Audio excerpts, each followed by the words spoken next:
अर्जुन कहते, आप नाथ एक बात बताओ, ऐसा क्या है ब्रज में, या ऐसा क्या है ब्रज गोपियों में, या ऐसा क्या है नंद बाबा यशोदा में, जिनके लिए आप इतने व्याकुल होते हो?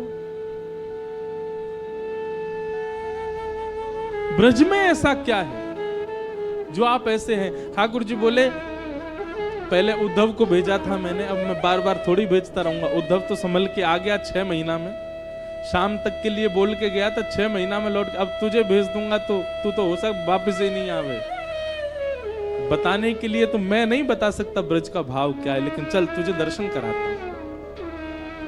तो ठाकुर जी अर्जुन को लेकर के श्वेत द्वीप पहुंच गए,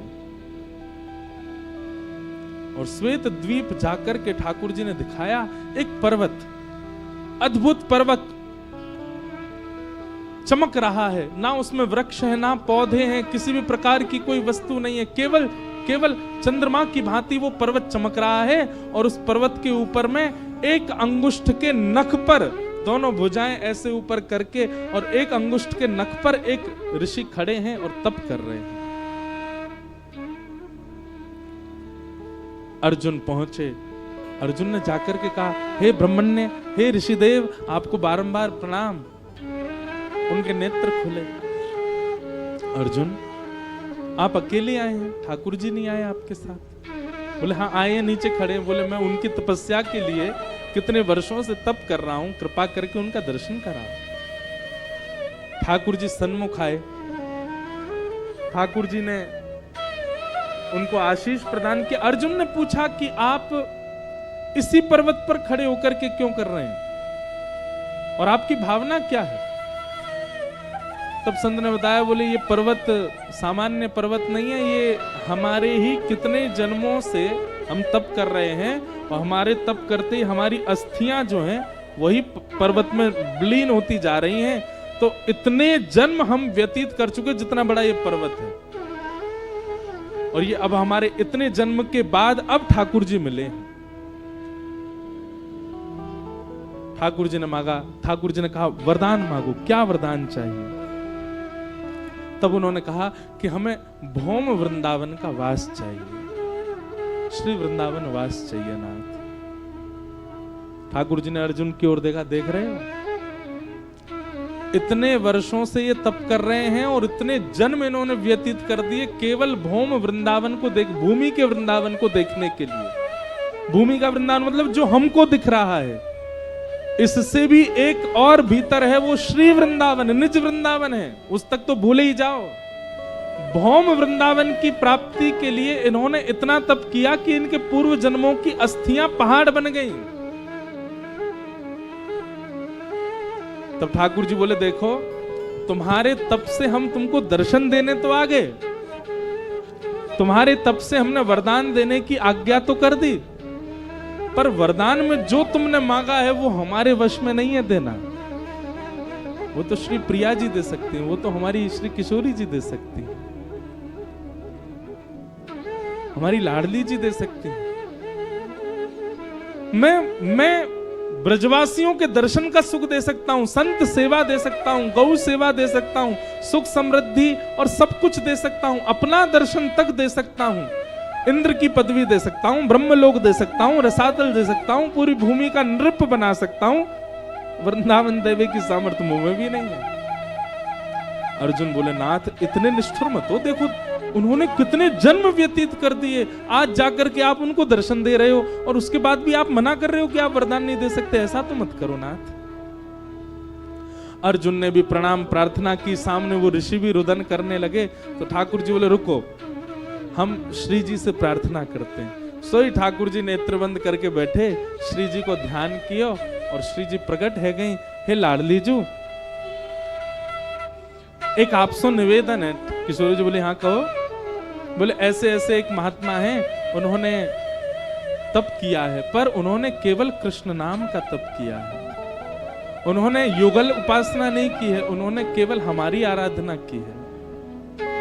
आप कृपा करके उनकी भावना सुन लें। वो ब्रजवास चाहते हैं, वो भौम वृंदावन का दर्शन करना चाहते हैं। किशोरी जी तो देवई वारी मतलब कहने वाली, तथास्तु इतने में सखी आगे आगे ललता विशाखा ने कही नहीं नहीं नहीं नहीं नहीं नहीं, ये तो हमारी बड़ी भोरी भारी है, इन्हें तो हम छुपा के रखे हैं, इनके आगे तो न कोई रो जाए न कोई झूठे के आंसू बहा दे, ये तो तुरंत कृपा कर दे। कैसे नंद नंदन सीधे कैसे किशोरी जी को ध्यान कियो, आपने हमसे पूछी, हमसे आज्ञा ली? ठाकुर जी बोले क्षमा कर दो, कभी कभी तो हमको अधिकार है सीधे किशोरी जी से बात करवे को। ललिता विशाखा बोली बिल्कुल नहीं, पहले आपको हमको बताने पड़ेगा। हाँ, रास बिहार की भावना, कुंज क्रीड़ा की भावना है, विलास की भावना है, उसमें आप स्वच्छंद हैं, आप कभी भी आओ, पर ये कोई और की गुहार लगानो, कोई की बात किशोरी जी से कहनो, ये सब आप सीधे नहीं कह सको, पहले हमसे चर्चा करनी पड़ेगी। किशोरी जी तो पीछे बैठा दें, ललिता विशाखा बैठ गई, हमको बताओ कहा बात है। ठाकुर जी ने बताई इतने वर्षन से तपस्या कर रहे हैं, इतने जन्म व्यतीत कर दिए, इनको भौम वृंदावन का दर्शन करना, भौम वृंदावन का वास करना। विशाखा जी बोली यानी युगल उपासना तो करी ना है, अकेले तुमको ध्यायो है, किशोरी जी को तो नामू नहीं लियो। बोले अब उनको पता नहीं, उनसे न अपराध बन को। बोले नहीं, भौम वृंदावन के लिए तो युगल उपासना बहुत आवश्यक। अब कछु तो कृपा करो इन पे। तब ललिता विशाखा जी ने किशोरी जी की ओर देखो, बोले वैसे तो ये अधिकारी नहीं है वृंदावन जावे को, पर किशोरी जी और आपकी भावना है, किशोरी जी कृपा करना चाहे तो हाँ, इतनी कृपा इन पे हो जाएगी कि 3 दिन बाद वैकुंठ जाएंगे अपने प्राण त्याग करके। वैकुंठ जावे से पहले 3 दिन के लिए इनको वृंदावन दर्शन करने का अनुभव होगा, इनको अनुमति मिलेगी, बस इससे ज्यादा नहीं। ये सब देख करके अर्जुन अपना सिर पकड़ करके बैठ गए। ठाकुर जी, मैं आधा पागल पहले था, पूरा पागल आज हो जाऊंगा। जो वृंदावन है कि ये ब्रजमंडल है, क्या भला है कि कैसे ये सब क्या चल रहा है? इतने वर्षों की तपस्या, इतना व्यक्ति परिश्रम कर रहा है, इतना आपकी उपासना कर रहा है, आपसे वरदान मांग रहा है। किशोरी जी वरदान देना चाहती है, ये बीच में ललिता विशाखा आ गई, इनने आकर के वरदान रोक दियो, और बाकी बात वरदान 3 दिन को दियो। ऐसा क्या है ब्रज वृंदावन? ठाकुर जी मुस्कुरा के बोले, जो समझ में आ जाए समझो वो कछु और है, वृंदावन नहीं है। और जो पल्ले ही ना पड़े, जो चित्त में ही नहीं आवे, जो समझ में ही नहीं आवे, वही प्रेम नगर हमारो वृंदावन है। वृंदावन सामान्य नहीं है।